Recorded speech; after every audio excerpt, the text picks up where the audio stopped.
My sister told me I was squandering my three-bedroom home since I was single while she had kids and lived in a tight apartment. Picture this, you've just inherited a beautiful home from the person who practically raised you, a sanctuary you cherish. Now, imagine your own flesh and blood, your cousin, deciding you don't deserve it. She's not just hinting, she's actively campaigning to make your life a living hell, using guilt, public shaming, and even her own children as weapons. What would you do when faced with that kind of betrayal and entitlement? Because I had to fight back, and trust me, it got ugly. I'm 31 now, and apparently, I'm a terrible person. Why? Because I live alone in the house my late Aunt Patricia left me. But to understand that, you need to understand Patricia. She wasn't just an aunt, she was a second mother, a guiding star in my chaotic childhood. When my parents divorced when I was 12, she stepped up in ways I'll never forget. She picked me up from school when Mom was working double shifts, she taught me how to cook, helped with homework, and most importantly, she listened. She never married, never had kids of her own, but she poured all that love, all that incredible light, into her nieces and nephews. And then, last year, she was gone. Cancer. Fast, brutal. When her will was read, I was floored. Utterly, completely floored. She left me her home. A cozy, three-bedroom ranch in a quiet neighborhood. But it wasn't just a house, it was a promise. In her letter, she said she wanted me to finally have a stable home, something she knew I'd never truly had, bouncing between my parents' places after their divorce. For 8 months, I'd been living here, slowly, lovingly making it my own. Her reading nook? Still untouched, bookmark tucked into the novel she was reading. I've updated the kitchen, turned a bedroom into my remote software developer office, and the third is a guest room for friends. Everything was perfect. Peaceful. Until last month. That's when my cousin, Jennifer, decided my existence in Aunt Patricia's house was a personal affront to her. Jennifer. She's 33, married to Robert, 3 kids, Emily, 8, Tyler, 6, and little Zachary, 3. They rent a 2-bedroom apartment. Across town. It started subtly. Innocently, even. At Grandma's birthday dinner. Jennifer, all smiles, asked how I was settling in. I told her, happy, how quiet the neighborhood was, how my office was set up. Then that smile faded. Her eyes narrowed just a fraction. Must be nice, she purred, having all that space to yourself. I didn't think much of it, just a little jab. But then she leaned in. You know, Michael, it's wasteful. Don't you think? One person in a 3-bedroom house, while families are cramped in tiny apartments. I was blindsided. Stunned. Jen, it's not like I asked for it. Aunt Patricia left it to me. She waved her hand, stirring her coffee with this unnecessary vigor. Oh, I'm not saying you did. I'm just saying, single people don't really need all that space. You're using, what, 1/3 of the house? My kids share a bedroom. We can barely turn around without bumping into each other. My Uncle Joseph, bless his heart, tried to change the subject. But Jennifer wasn't done. Not by a long shot. Houses are meant for families, Michael. Meant to be filled with children's laughter, with life. Not for one person to rattle around in like some hermit. A hermit? I fought to keep my voice even. I'm hardly a hermit, Jen. I have friends over. I use the space for, video game nights. She gave this brittle, humorless laugh. That's not the same as raising the next generation, Michael. You're 31. Don't you think it's time you settled down instead of playing house by yourself? That's when my mom, my amazing mom, finally stepped in. Jennifer, that's enough. Patricia left the house to Michael because she wanted to. End of story. But the damage was done. Jennifer spent the rest of the dinner dropping passive-aggressive bombs about empty nesters in reverse and some people not understanding real family struggles. I made an excuse, a fake work deadline, and got out of there. Her words stung. More than I wanted to admit. Was I selfish? Was I wasting it? I kept thinking of Patricia. She lived alone in that house for 20 years. No one ever called her wasteful. But then again, she was from a different generation, right? For weeks, her words gnawed at me. I walked through my house, wondering if she was right. The guest room, often empty. The dining room, used once a month. Was I just playing at being an adult while real adults, with spouses and kids, struggled? It was insane. I told my friend Kevin during basketball. He just stared at me. Dude, are you seriously feeling guilty about inheriting a house? That's insane. By your cousin's logic, every single person should live in a studio until they procreate. I know it sounds stupid, I admitted, passing him the ball. But she made it sound like I was keeping a family home from an actual family. Kevin took a shot. First of all, you are an actual family. You're Patricia's family, which is why she left it to you. Second, what does Jennifer expect you to do? Give her the house? Sell it to her for cheap? Come on, man. This is pure, unadulterated jealousy. He was right. But the guilt still lingered. I'd worked hard for everything. Good job, saved responsibly, maintained the house. But Jennifer had somehow made me feel like none of that mattered because I didn't have a wife and kids. I buried myself in work, trying to push it all away. But family drama, oh, family drama always finds you. 2 weeks after the birthday dinner, my phone buzzed. Jennifer. Hey cousin, we're in your neighborhood this Saturday. Mind if we stop by? The kids would love to see Aunt Patricia's house. My jaw tightened. Part of me screamed no, to protect my sanctuary from her judgment. But the kids. Emily, Tyler, Zachary. They were good kids. This wasn't their fault. Sure, I typed back. How about 2 p.m.? Perfect. See you then, with a smiley face emoji. It felt fake. Like a smile painted over gritted teeth. But I told myself I was being paranoid. Maybe she truly just wanted to visit. Maybe she'd see the house, see how well I was taking care of it, see that Patricia's legacy was safe. Saturday arrived too fast.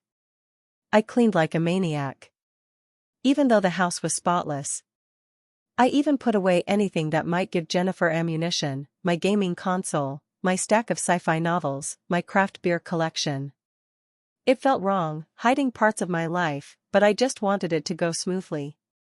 They arrived at 2:15.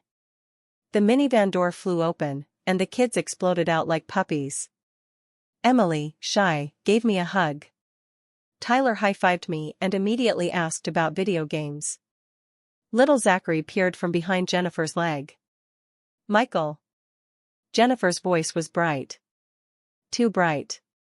Thanks for having us. Robert had to work, but he sends his regards. No problem, I said, ushering them in. Can I get anyone something to drink? The kids wanted juice, which I had. Jennifer, of course, asked for coffee. And then, the jab. I'm surprised a bachelor has juice in the house. I like orange juice with breakfast, I said, keeping my voice mild, leading them to the living room. The kids immediately scattered to explore. That's when Jennifer's real agenda became brutally clear. She followed them from room to room. Her observations sounded innocent, but they felt like an assessment. A judgment. Oh, this is a nice-sized bedroom, she cooed, standing in my office. Tyler and Zachary could share this easily, don't you think, boys? Tyler, bless his innocent heart, piped up, but this is Uncle Michael's computer room. Jennifer laughed. Of course it is, sweetie. I'm just saying, it's big enough for 2 beds. She turned to me. You must barely use the other rooms. I forced a smile. I use this as my office, Jen. I work from home, remember? Right. Right. She moved to the guest room. And this one just sits here empty. It's a guest room, I explained, my patience wearing thin. My friend Brian stayed here last month for a conference. One person. One night. She ran her hand along the dresser, practically checking for dust. Emily, honey, wouldn't you love a room like this, all to yourself? Emily, admiring a quilt my grandmother made, just looked uncomfortable. Her tour continued to the basement, which I'd partially finished into a rec space. A whole pool table, for one person, she mused. The kids would love a playroom like this. Safe, spacious, away from the street. Mom, can we play pool? Tyler asked, bouncing. Ask your uncle, she said, emphasizing uncle like it meant temporary caretaker. While I taught the boys how to hold a cue, Jennifer continued her commentary. You know, Michael, houses like this used to be full of families. Multiple generations sometimes. Now look at us. You're here alone while we're practically living on top of each other. Jen, I didn't make the housing market, I snapped, helping Zachary reach the table. And I didn't ask Aunt Patricia to leave me the house. No, but you accepted it. She watched her sons play, a wistful, almost mournful expression on her face. Patricia never had kids. She didn't understand what it's like trying to raise 3 children in a cramped apartment. Boys sharing a room, Emily barely having space for homework. I made a mistake then. A big one. Have you considered looking for a bigger place? The moment it left my mouth, I knew. Her eyes flashed. Do you have any idea what rent costs for a 3-bedroom in this area? Or what mortgage payments would be? Not everyone inherits property, Michael. Some of us have to struggle. The sheer unfairness of that statement made my chest tight. I'd struggled plenty.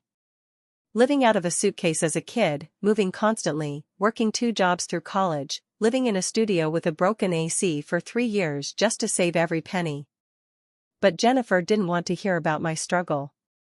In her narrative, I was the privileged single man, hoarding resources. I think what you mean, I said, carefully, my voice dangerously low, is that not everyone was close enough to Aunt Patricia to be remembered in her will. The temperature in the room dropped 10 degrees. Jennifer's smile became fixed.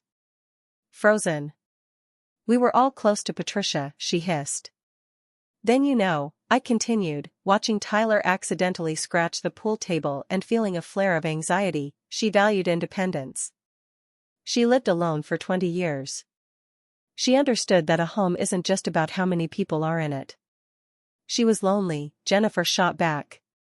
She told me once she wished she'd had children. That was a lie. And we both knew it. Patricia had been crystal clear about her choices. She'd had opportunities, but she chose her career, her travels, her freedom. She'd told me once that she loved being the aunt because she could give us back. Mom, I'm hungry, Emily said, appearing at Jennifer's elbow. We should go, Jennifer announced, grabbing her purse. Kids, say goodbye to Uncle Michael. As they filed out, Jennifer paused at the door. You know, Michael, someday you'll understand. When you have a family of your own, if you ever do, you'll realize how selfish it is to keep all the space to yourself. My patience snapped. Utterly, completely snapped. Jennifer, I said, my voice sharp, what exactly do you want from me? She tilted her head, all false innocence. I don't want anything from you, Michael. I just think it's sad that Patricia's house isn't filled with the laughter of children. That's what she would have wanted. No, I said, firmly, cutting her off. What she wanted was for me to have a stable home. That's why she left it to me. She loaded the kids into the van without another word. As they drove away, Tyler waved, oblivious, from the back window. I waved back, then went inside and poured myself a scotch. Patricia's favorite. I kept it in her honor. I sat in her reading nook, in her chair that still faintly smelled of lavender, and tried to shake off the encounter. But her words echoed. Selfish. Wasting space. What she would have wanted. I knew Patricia better than that. She would have been appalled by Jennifer's behavior. But even knowing that didn't stop the doubt from creeping in. Was I being selfish? Was there some unspoken rule that single people should minimize their footprint until they partnered up and procreated? I thought Jennifer would let it go after her visit. I was wrong. So wrong. Over the next few months, her campaign intensified. Subtly, at first. Every family gathering became a minefield of passive-aggressive comments and pointed observations. At my nephew's birthday, she loudly discussed how hard it was to host playdates in her tiny apartment. When I offered to host a barbecue, she'd respond, "Oh, that's right, you have all that space. Must be nice not to worry about children breaking things." The breaking point came at Thanksgiving. We were at my mother's house, the whole extended family crammed around the dining room table. Jennifer had been uncharacteristically quiet during dinner, which should have been my first warning. As we were clearing dessert plates, she clinked her fork against her glass. The sound echoed in the sudden silence. "I have something I'd like to say," she announced. The room fell silent. Robert, her husband, looked deeply uncomfortable. He knew what was coming. "This year," she began, her voice dripping with performative sincerity, "I'm thankful for family. For the love and support we give each other. For understanding that family means sacrifice, sharing, and putting others before ourselves." Several relatives murmured agreement. My stomach clenched. "But I'm also sad," she continued, her voice gaining a dramatic tremor. "I'm sad that in today's world, we've lost sight of what family really means. We have a housing crisis in this country. Families struggling to find adequate space to raise their children while others—" She paused, her gaze fixed on me. "Enjoy luxury alone." "My mother, bless her," started Jennifer. "No, Nancy, let me finish." Jennifer overrode her. "I think Patricia would be heartbroken to know that her house, a house meant for family, sits mostly empty while her great-nephew and nieces are cramped in a tiny apartment. She loved children. She would have wanted her home filled with their laughter. That was it." I stood up. My chair scraped loudly against the floor. "That's enough," I said, my voice low. "Dangerous." "Is it?" Jennifer's eyes were bright with unshed tears. Crocodile tears, I realized with a surge of disgust. "Michael, you're a wonderful person, but you're 31 years old, single, with no plans for a family. You have a 3-bedroom house that you admittedly only use 1/3 of. Meanwhile, my children, Patricia's blood relatives, too, are sharing a bedroom, doing homework on the kitchen table because we have no space. Jennifer, this is neither the time nor the place." Uncle Joseph interjected, his voice strained. But Jennifer was on a roll, unstoppable. "I'm not asking for charity. I'm asking for family to act like family. For those blessed with abundance to share with those in need. Isn't that what Patricia would have wanted?" The room was dead silent. Every single eye was on me. I could feel the judgment, the questions. Some looked sympathetic to Jennifer, others appalled by her. Most just looked uncomfortable. I took a deep breath. "What Patricia wanted," I said slowly, deliberately, "was clearly stated in her will. She left the house to me. Not to you. Not to be divided among the cousins. But to me. If you have a problem with that, take it up with her estate lawyer."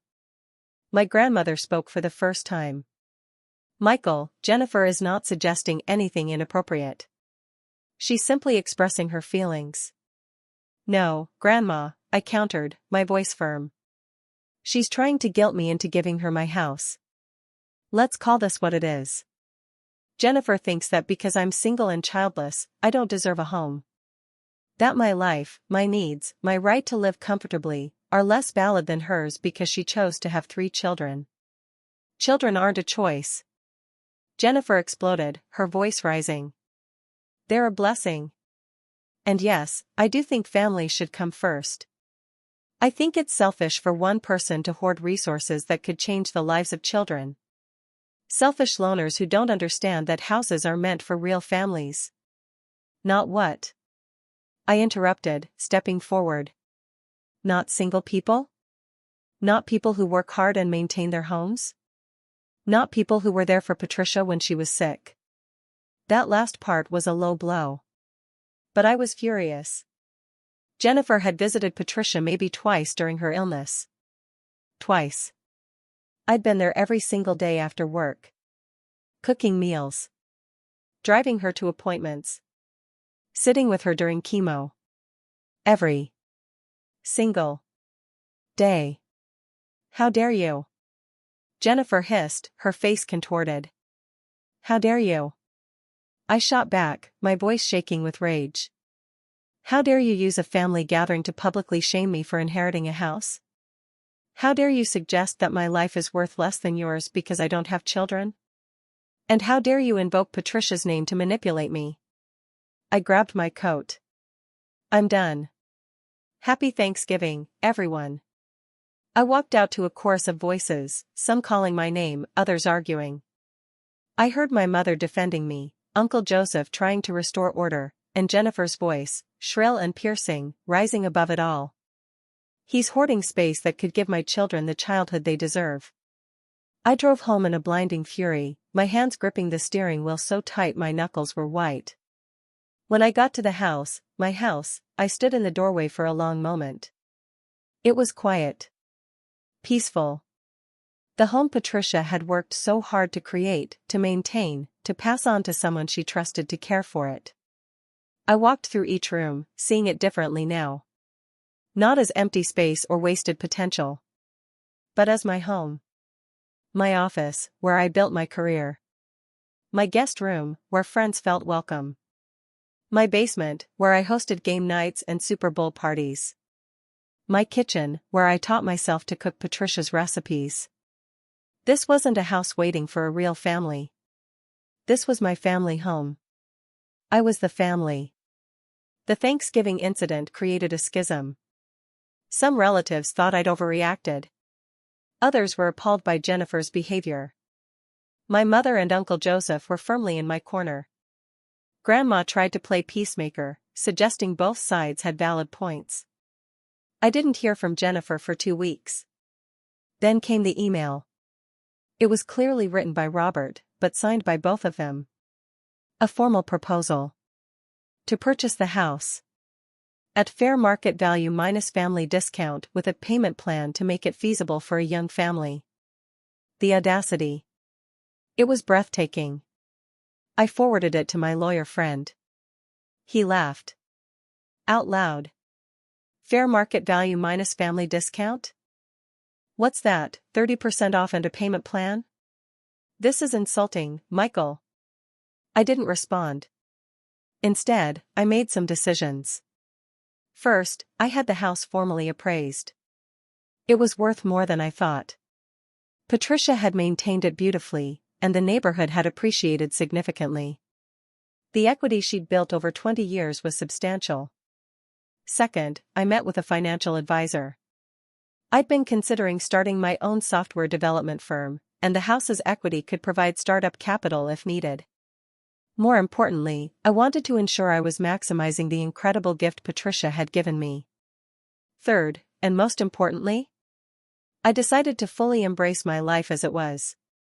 I stopped feeling guilty about the empty rooms and started seeing them as possibilities. I converted the basement into a proper home theater. The guest room became a library and meditation space. I planted Patricia's favorite flowers in the garden she'd never quite finished. This was my home. And I was going to live in it, fully and unapologetically. A month after Thanksgiving, Jennifer showed up. Unannounced. It was a Saturday morning.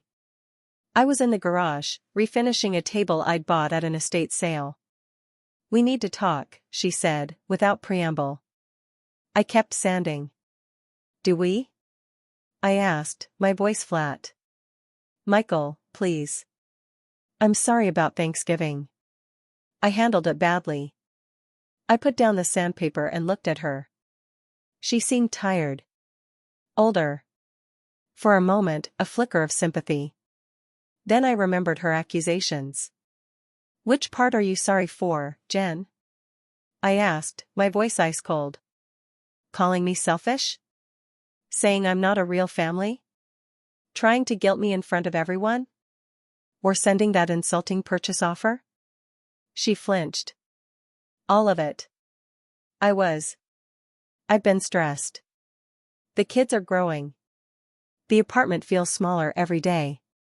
And when I see you here alone in this big house, you see someone who doesn't deserve what they have, I finished for her. No. Well, maybe. I don't know. She sat heavily on a paint can, deflating. Do you know what it's like, Michael, watching your kids share a room? Knowing they need space to grow, to be individuals? Seeing houses we can't afford, even with Robert's promotion? Then coming here and seeing empty rooms? I understand that's hard, I said carefully. But Jennifer, your financial situation isn't my responsibility. And more importantly, my life choices don't invalidate my right to a home. But you don't need all this space, she challenged. Says who? I countered. I work from home. I need an office. I have friends, and occasionally family, visit. I need a guest room. I have hobbies. I entertain. I live a full life. Just because it doesn't look like yours doesn't mean it's empty. She was quiet for a moment. What about the future? What if you meet someone, have kids? Won't you feel bad that you kept this house from us? If my life changes, I'll adapt. But I'm not going to live in a studio apartment on the off chance that someday I might partner up. I paused. And Jennifer, even if I did decide to sell, it wouldn't be to family. Not after this. Her face crumpled. I've ruined it, haven't I? Any chance of you helping us? You ruined it the moment you decided I owed you something because you have kids and I don't. I stood up. I think you should go. She left without another word. I thought that would be the end of it. I was wrong. Again. 4 months later. It's been 4 months since that garage conversation. And I need to share how this all resolved. Though resolved might be too neat a word for the mess Jennifer created. After our confrontation, Jennifer went on what can only be described as a scorched earth campaign. She told anyone who would listen that I was a selfish loner hoarding resources, preventing her children from having the childhood they deserved. She created a narrative where she was the struggling mother, denied help by her heartless cousin. The story mutated with each telling. Suddenly, Patricia had promised the house to Jennifer before she died. I had manipulated a dying woman. I was planning to sell to developers who would tear down Patricia's beloved home. None of it was true, but truth rarely matters in family gossip. Then came the final straw. It shattered my heart. Emily, her 8-year-old daughter, called me, crying. She'd snuck the phone at a friend's house. Uncle Michael, she sobbed, Mommy says we can't see you anymore because you're mean and won't share, but you're not mean. You taught us pool and gave us juice. My heart broke.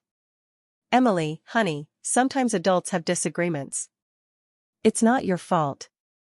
Mommy says if you shared the house, I could have my own room and we could have a dog and everything would be perfect. Why won't you share, Uncle Michael? How do you explain adult selfishness to a child? How do you tell an 8-year-old that her mother is using her as emotional ammunition? Emily, sharing is important, but houses aren't like toys. They're complicated. Your mom and I disagree about some grown-up stuff, but it has nothing to do with you. Okay? Okay, she whispered. I miss you. And I miss Aunt Patricia's house. It smells like cookies. That did it. Jennifer had crossed a line I couldn't forgive. Poisoning her children against me. But more than that, she was teaching them that manipulation and guilt were acceptable ways to get what you want. I made a decision that night. Not out of anger, but out of absolute, crystal clear clarity. The next day, I called a family meeting. Not everyone. Just the key players. My mother, Uncle Joseph, Grandma, Jennifer, Robert, and Linda, my other cousin, who'd been notably quiet throughout this entire drama. We met at Grandma's house, neutral ground. Jennifer looked triumphant, probably thinking I was finally about to cave.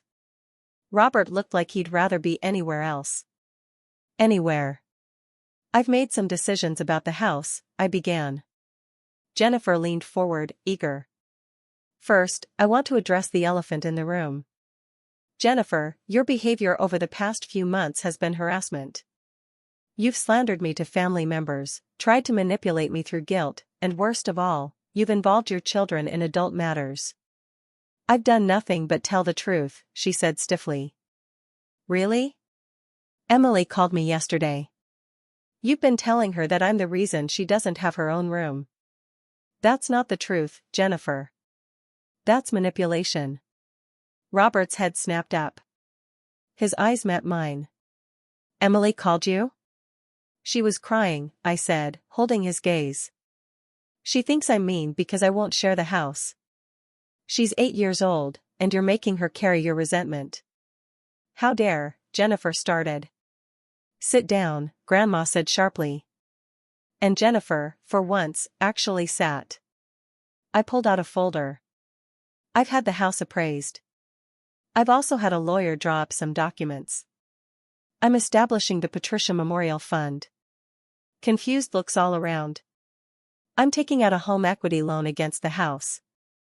The funds will be used to create an education trust for all of Patricia's great-nieces and nephews, Emily, Tyler, Zachary, and Linda's kids. Each child will have access to funds for college or trade school when they turn 18. Linda gasped. Michael, that's incredibly generous. It's what Patricia would have wanted, I said. She valued education and independence. This way, her legacy helps all the kids. Not just one family. But what about the house?